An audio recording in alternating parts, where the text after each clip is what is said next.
Dobar dan i dobrodošli u novi video. Danas pravimo čokoladne mafine. Ljudi dragi, ovi mafini su toliko mekani, pogledajte vi samo ovo. Puni su čokolade, bukvalno se tope u ustima. Ukoliko ste ljubitelj čokolade i mafina, obavezno isprobajte ovaj recept. Prave se toliko brzo i jednostavno, a od ove smjese ćete dobiti 24 ova slatka preukusna mafina. U posudu za mućenje stavite 2 cijela jajeta. Zatim dodajte 225 g šećera.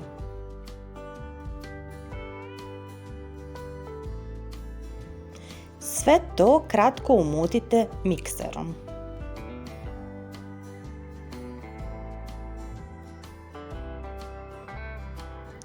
Jaja i šećer je potrebno mutiti dok ne dobijete ovako pjenastu masu.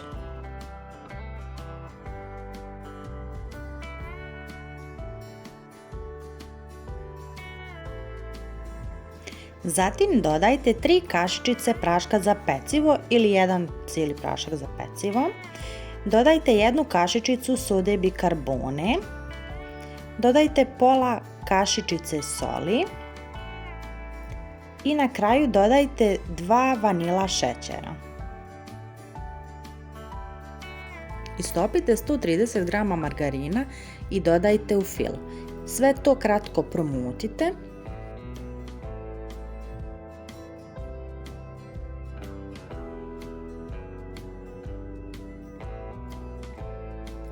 Zatim dodajte 4 kašike kakaa.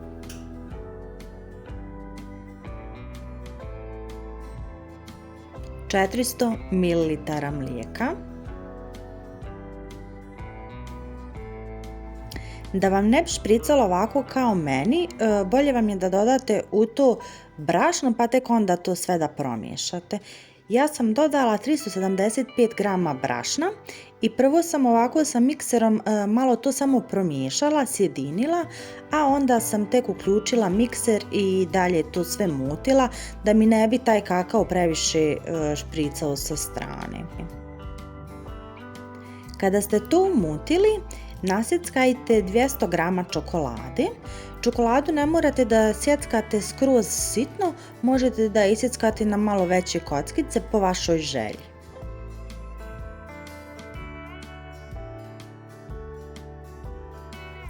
Zatim dodajte tu isjeckanu čokoladu. I na kraju još dodajte sok od 1 pomoranđe.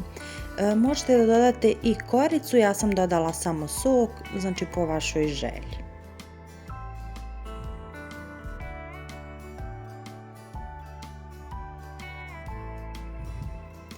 Sa gotovom smjesom napunite ove silikonske košarice za mafine. Od ove količine će vam ispasti 24 mafina. Na kraju još možete svaki mafin da pospete komadićima čokolade po vašoj želji. Ja sam odmah na početku uključila rernu da mi se grije na 180 stepeni da bi mafini prije bili gotovi. Mafine sam pekla 12 minuta na 180 stepeni, a vi u zavisnosti od vaše rerne mafine pečete na temperaturi od 180 do 200 stepeni. Kada su mafini pečeni, izvadite ih iz rerne, pustite da se malo ohlade, a zatim ih vadite iz ovih silikonskih košarica. Dragi moji, napišite mi u komentar kako vam se svidio ovaj recept, a ja vas pozdravljam do nekog sljedećeg videa. Ćao!